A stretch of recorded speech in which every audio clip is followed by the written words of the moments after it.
Assalamualaikum dan salam sejahtera. Berita pagi edisi 25 Disember. Saya Zera Zamri. Penggunaan vaksin termasuk vaksin COVID-19 telah pun dirujuk dengan pihak berkuasa Islam termasuk ulama dan Majlis Fatwa. Menteri di Jabatan Perdana Menteri Hal Ehwal Agama, Dato' Dr. Zulkifli Muhammad Al-Bakri menjelaskan hukum tersebut turut dirujuk kepada hampir 10 ulama seluruh dunia termasuk dari Arab Saudi dan Emiria Arab Bersatu UAE dan keputusan kesemuanya adalah sama. Itu pendakwah perlu memainkan peranan untuk menjelaskan penggunaan vaksin sebagai pemangkin keyakinan rakyat. Beliau mengajak pendakwah bersatu hati berhubung hukum penggunaan vaksin COVID-19 dalam usaha menjaga kepentingan orang ramai. Tetapi yang kita nak adalah semua itu senada. Sebab pandangan itu bukan pandangan saya.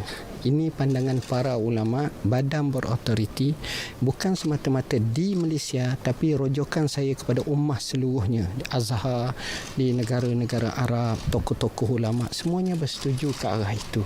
Jadi alangkah baiknya kalau kita semua termasuk pendakwa selebriti senada dengan badan-badan yang amat berautoriti yang telah membuat kajian demi kajian yang cukup, kita kata halus, dakik dan cukup mendalam.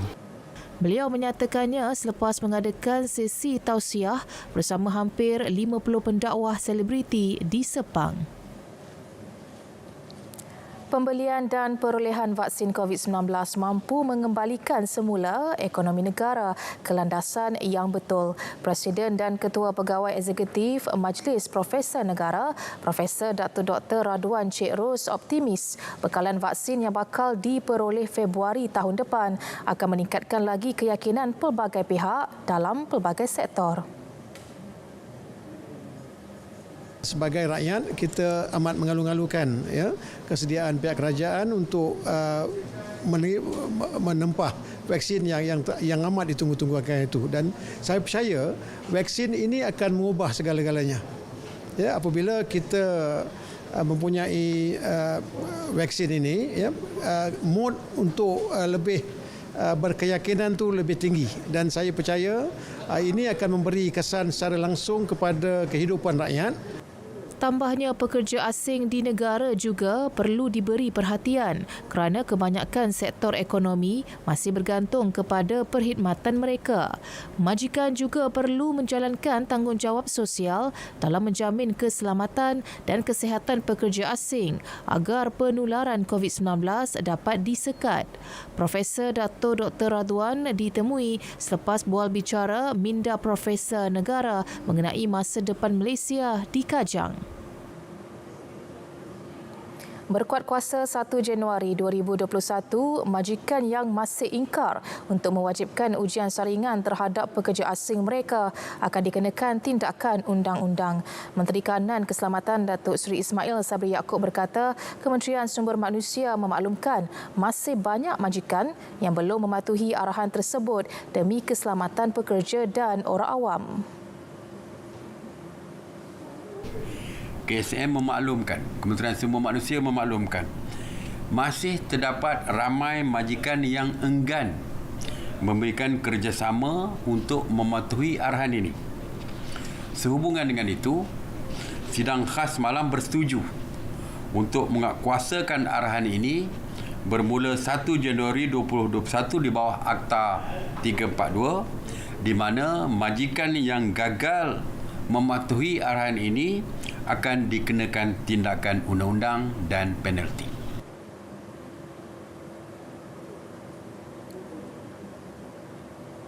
Kerajaan bercadang melanjutkan pelaksanaan program subsidi upah PSU selama 3 bulan lagi. Peruntukan tersebut dijangka dapat membantu kira-kira 160,000 majikan dan lebih 1 juta pekerja. Timbalan Menteri Sumber Manusia Awang Hashim berkata PSU kali ini lebih bersasar. Ia khusus untuk membantu pekerja dalam sektor pelancongan termasuk sektor peruncitan dengan kadar RM600 sebulan bagi pekerja bergaji RM4,000 dan ke bawah. Selain itu, had maksimum 200 pekerja bagi setiap permohonan.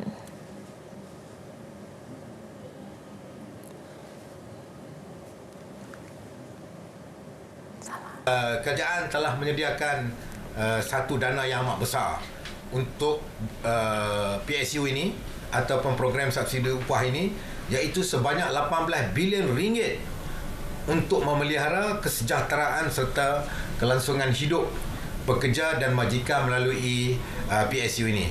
Dengan adanya usaha ini, kerajaan telah berjaya menyelamatkan hampir 2.72 juta pekerja dan 330,000 majikan. Beliau menjadi tetamu di konti Kedah FM di Alostar, turut serta pengarah penyiaran Kedah Syarimah Abu Bakar. Dalam usaha kerajaan untuk mengatasi pengangguran, kerajaan menyasarkan 500,000 peluang pekerjaan untuk rakyat dengan peruntukan 3.7 bilion ringgit seperti yang dibentangkan dalam Belanjawan 2021. Pasukan Petugas Kebangsaan NTF menerima 50,000 kit ujian Rapid Antigen RTK-AG COVID-19 daripada Majlis Keselamatan Negara MKN untuk petugas barisan hadapan yang terlibat dalam Ops Benting. Bahagian Komunikasi Strategik Markas NTF memaklumkan RTK-AG COVID-19 itu diterima Komander NTF Laksamana Madya Datuk Aris Adi Tan Abdullah daripada Ketua Pengarah MKN Datuk Muhammad Rabin Basir. RTK-AG COVID-19 itu untuk kegunaan petugas barisan hadapan yang terlibat dalam Ops Benting di Sabah, Johor dan Kedah. Peralatan tersebut akan diedarkan secara berperingkat melalui Hospital Angkatan Tentera di ketiga-tiga negeri berkenaan. Plasma darah daripada bekas pesakit COVID-19 yang sudah sembuh berpotensi dalam rawatan pesakit COVID. Plasma yang mengandungi antibodi itu kemungkinan besar dapat membantu melawan COVID-19 terutama kepada pesakit yang kritikal dan terjejas teruk. Pakar Perubatan Transfusi Darah Hospital Sultanah Nur Zahirah, Dr. Muhammad Muhaimin kembali bagaimanapun berkata kajian sedang giat dilakukan bukan sahaja di negara ini malah di seluruh dunia bagi menilai keberkesanan dan keselamatan prosedur rawatan itu. Proses pengambilan darah bekas pesakit COVID-19 dilakukan menggunakan kaedah apheresis iaitu mengeluarkan plasma serta platelet dan mengembalikan semula sel darah merah kepada penderma menggunakan mesin khas. Kita akan hubungi pesakit-pesakit COVID yang bersesuaian dan kita akan panggil dan buat penerangan lebih lanjut. Antara kriteria dia, Doktor? Antara kriteria dia dah sembuh penyakit COVID tersebut. Lepas tu kita akan uji dia punya antibody lah.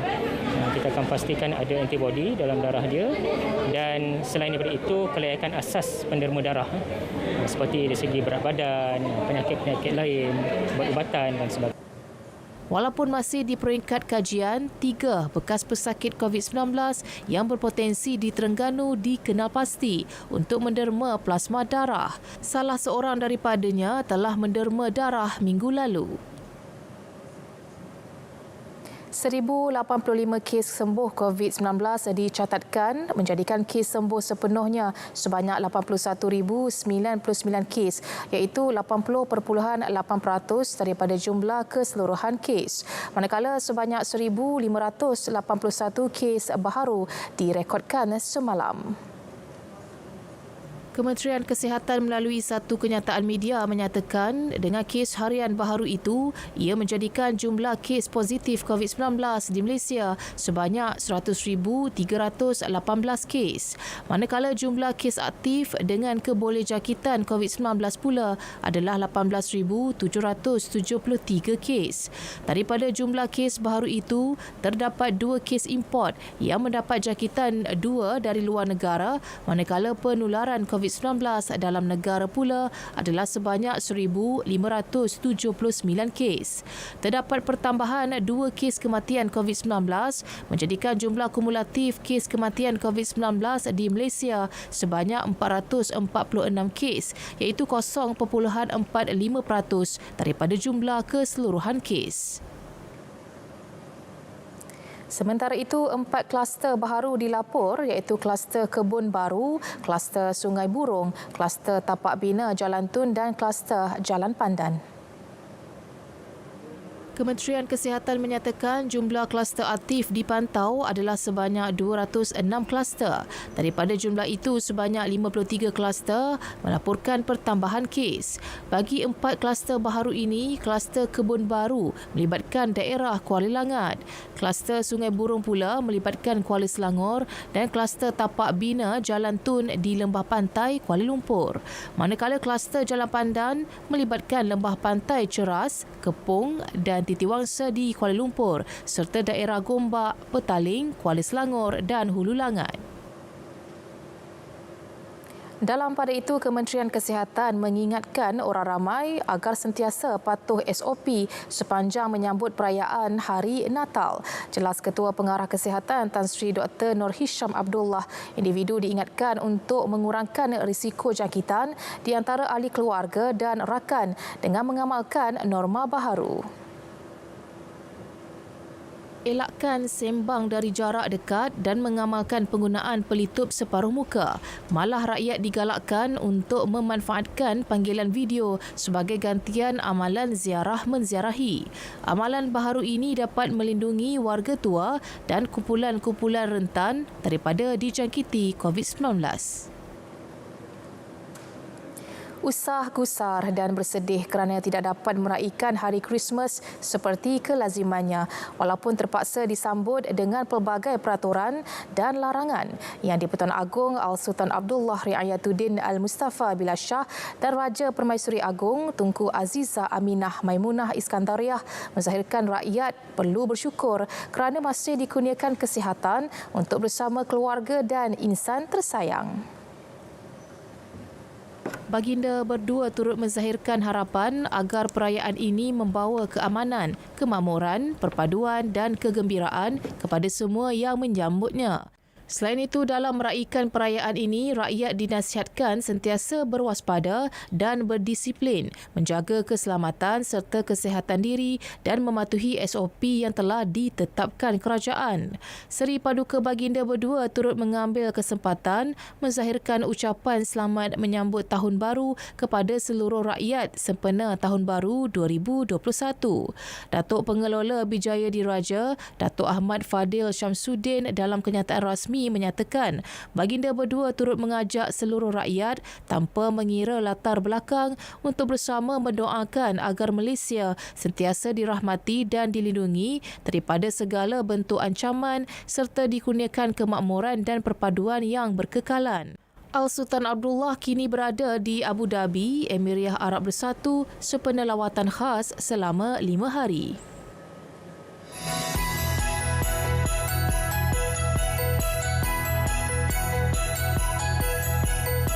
Salam sejahtera.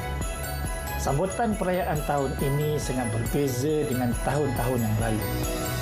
Kita berhadapan dengan ancaman coronavirus yang mengancam nyawa seluruh negara.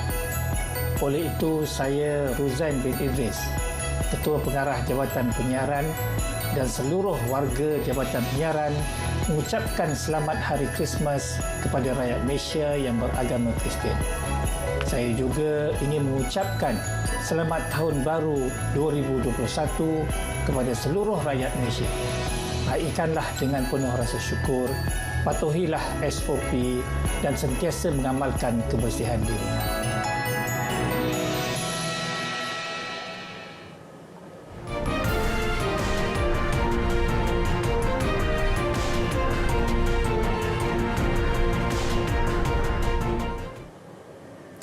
China menjadi antara negara terbaharu yang menggantung penerbangan keluar masuk dari Britain susulan penemuan mutasi virus COVID-19.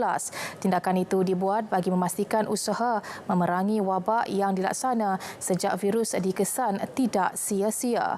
Perkara itu diumum Jurucakap Kementerian Luar Wang Wenbin. Menurut beliau, perkara tersebut diputuskan setelah mengambil kira risiko yang bakal dihadapi China. Tindakan itu menyusuli langkah diambil beberapa negara lain seperti Ireland, Itali, Jerman, Belanda dan Belgium. Turut berbuat demikian Turki dan Kanada. Ketetapan terbaru itu bermakna rakyat Cina yang berada di Britain juga tidak dibenar pulang ke tanah air. Lebih 1 juta penduduk Amerika Syarikat sudah disuntik vaksin COVID-19 sejak program imunisasi dimulakan 10 hari lalu. Perkembangan terbaru itu dimaklumkan Pengarah Pusat Kawalan dan Pencegahan Penyakit CDC Robert Redfield yang juga Ketua Penasihat Operasi Warp Speed. Perkembangan itu memberi petunjuk sasaran 20 juta penduduk diberi imunisasi pada bulan ini mungkin sukar dicapai. Bagaimanapun kerajaan masih mengekalkan sasaran 100 juta penduduk diberi vaksin pada akhir suku pertama 2021 dan 100 juta lagi pada suku kedua. Amerika Syarikat adalah negara paling terjejas dengan jumlah kes positif melebihi 19 juta kes. Lebih 336,000 orang maut akibat wabak tersebut kemungkinan akan menjadi penyebab utama kematian pada tahun ini selain penyakit jantung dan kanser. Hampir 30,000 kes baru harian COVID-19 direkodkan Rusia. Rusia salah sebuah negara pengeluar vaksin COVID-19. Ini merupakan negara keempat yang merekodkan kumulatif kes tertinggi dengan 2,963,688 kes. Pihak berkuasa kesihatan pada Khamis turut memaklumkan terdapat 635 kematian baharu menjadikan angka korban keseluruhan bertambah kepada 53,096 kematian. Sebelum ini, Presiden Vladimir Putin menyanggah cadangan untuk melaksanakan perintah berkurung seperti dilakukan beberapa negara Eropah. Negara itu juga menaruh harapan tinggi kepada vaksin buatannya Sputnik V. Pemberian vaksin secara besar-besaran telah dimulakan dengan keutamaan diberi kepada golongan berisiko tinggi. Setakat minggu lalu, lebih 12,000 individu di Moskow telah diberi suntikan vaksin berkenaan. Perintah berkurung di Maghribi mula dikuatkuasakan malam Rabu. Perintah itu berlangsung selama 3 minggu. Perintah berkurung penuh di seluruh negara itu bermula 9 malam sehingga 6 pagi setiap hari. Kedai, pusat beli belah dan restoran pula dibenar beroperasi sehingga 8 malam. Bagaimanapun perniagaan sama di bandaraya yang mencatatkan kes jangkitan tinggi iaitu Casablanca, Marrakesh, Agadir dan Tangier diarah tutup sepanjang perintah berkurung. Maghribi menamatkan perintah berkurung 3 bulan pada Jun namun meneruskan sekatan di beberapa kawasan yang mencatatkan angka jangkitan yang tinggi. Setakat ini, negara di Afrika Utara itu telah merekodkan 425,000 kes COVID-19 dengan lebih 7,000 kematian. Peniaga di Mexico City kini semakin bimbang impak penularan COVID-19 apabila kes jangkitan kekal tinggi. Terbaharu 816 kes kematian direkodkan menjadikan kesemuanya 120,311 kes, manakala 11,653 kes positif baharu menjadikan keseluruhan lebih 1.35 juta kes. Bagi penduduk, sambutan Christmas tahun ini tidak bermakna kerana ramai berdepan kekurangan makanan. Peniaga pula hilang mata pencarian apabila kerajaan mengarahkan operasi perniagaan ditutup susulan peningkatan kes positif. Seorang peniaga, Julieta Munoz, berkata sejak 4 hari lalu tiada satu barang jualannya dibeli meskipun ada pelanggan datang ke kedainya. Peniaga wanita ini pula berkata kehadiran Christmas menyedihkan kerana ramai kelaparan dan ada yang menangis kerana tiada makanan. Penduduk lain pula berkata masalah kemiskinan yang sudah dihadapi sebelum ini kini semakin ketara selepas penularan COVID-19.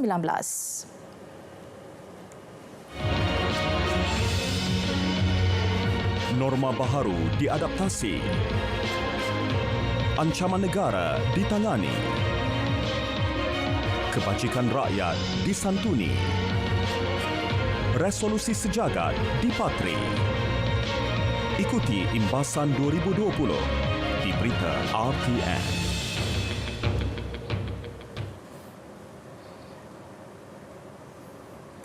Kementerian Pertanian dan Industri Makanan akan menjalankan pemeriksaan dan pengauditan lebih ketat kemasukan produk daging import ke negara ini. Selain memastikan daging tersebut selamat dan halal, ini bagi mengelak penyeludupan daging import dari negara tidak sah termasuk diragui status halalnya.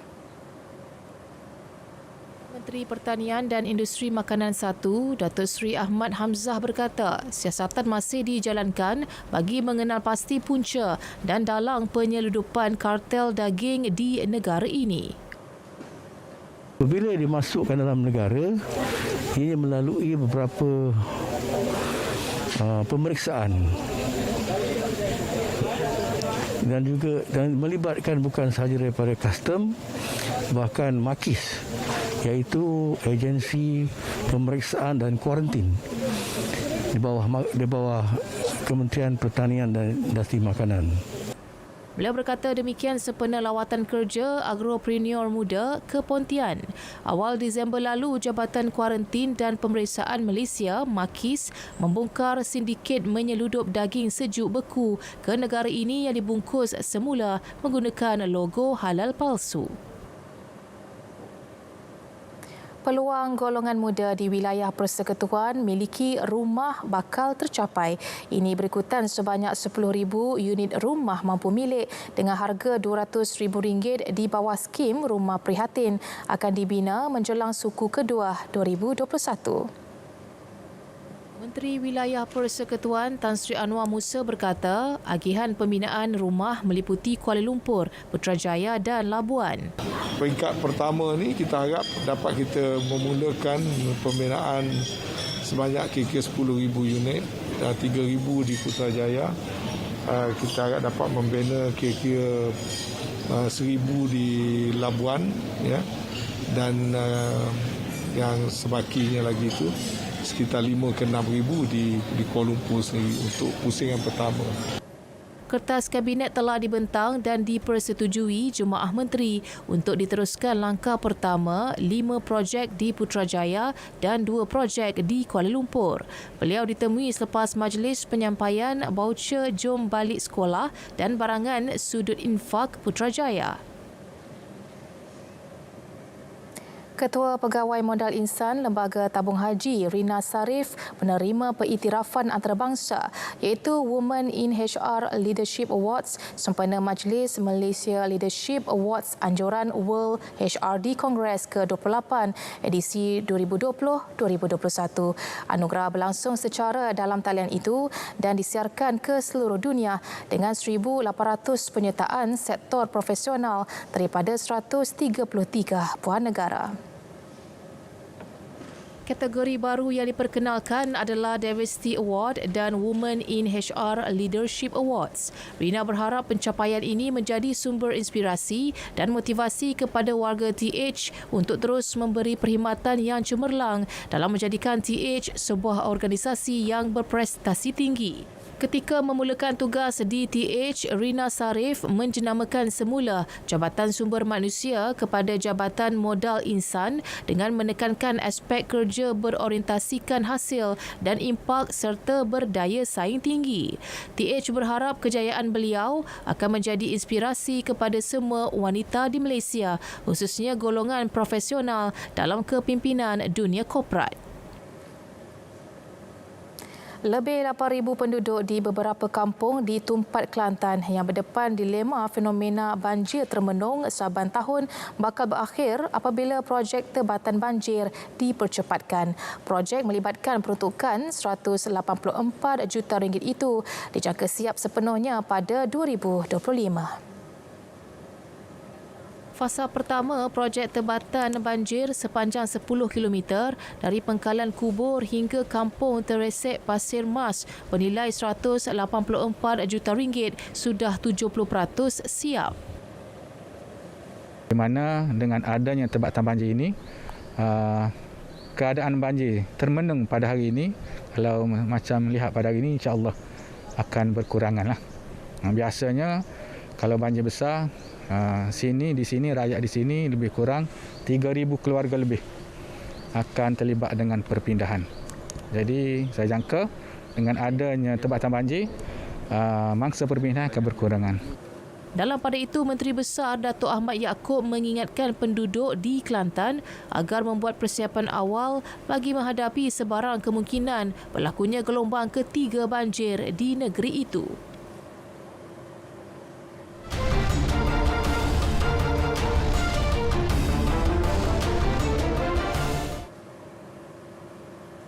Kejuaraan Cup Prix Malaysia 2020, pemburuan takhta bagi saingan musim 2020 berakhir apabila pelumba pasukan High Ref ACK Honda Racing, Muhammad Helmi Azman dan Muhammad Syafiq Rosli dari pasukan Petronas Sprinter Yamaha Maju Motor masing-masing dinobatkan sebagai juara kategori CP150 dan CP125. Kedua-dua pelumba ini muncul juara keseluruhan selepas pencabar terdekat mereka gagal memintas mata yang dimiliki pada perlumbaan pusingan terakhir. Berlangsung di Litar Utara Sepang, Helmi pada mulanya diberi cabaran hebat pelumba Idemitsu Yuzi Honda Racing Azroy Hakim Anwar yang dalam misi mempertahankan gelarannya.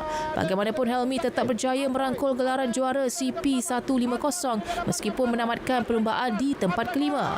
Juara bagi pusingan terakhir itu menjadi milik pelumba AHM Motorsports Yamaha Racing Muhammad Khairul Ikhwan Ajiz dengan catatan 14 minit 41.976 saat.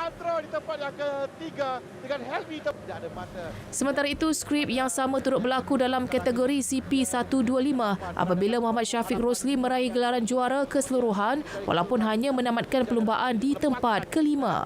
Perlumbaan terakhir bagi saingan musim 2020 itu dimenangi Muhammad Khairi Ashraf Mahmud dan Muhammad Faris Hafiz Abdul Rahman masing-masing dari pasukan iPhone Yamaha YY Pen Racing Team.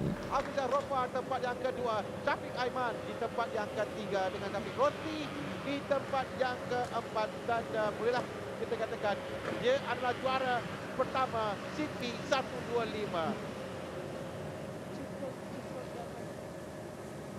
Negeri Sembilan FC NSFC bakal tampil dalam saingan Liga Premier pada musim depan dengan hampir 85% muka baharu. Menurut Ketua Jurulatihnya K. Devon, satu-satunya perkara yang boleh dibanggakan dalam skuadnya itu nanti ialah kebanyakan daripada muka baharu tersebut adalah anak jati dari Negeri Sembilan. Devon menjelaskan buat masa ini NSFC sudah mempunyai hampir 17 pemain tempatan dan bercadang mendapatkan 4 pemain import bagi menggalas cabaran musim depan. Beliau yang kembali semula mengemudi skuad Hobin Jang Hobin itu buat kali ketiga memberitahu seorang pemain import telah pun berjaya dibawa mereka, iaitu Bae Bonjeon dari Korea Selatan yang telah beraksi bersama kelab di Slovakia. Sementara itu, mengulas desas-desus mengenai penyerang pasukan Kedah Muhammad Zakwan Adaha Abdul Razak bakal kembali menyertai pasukannya, Devon mengakui pemain kebangsaan tersebut telah menyatakan minat untuk bersama NSFC. Bagi saingan musim depan, NSFC telah pun menyambar beberapa pemain baharu, antaranya pemain pertahanan dari Selangor 2, Raja Imran Shah Raja Amin, selain 3 bekas pemain PJ City FC iaitu adik-beradik R. Barakumar dan R. Arun serta penjaga gol Damien Lim.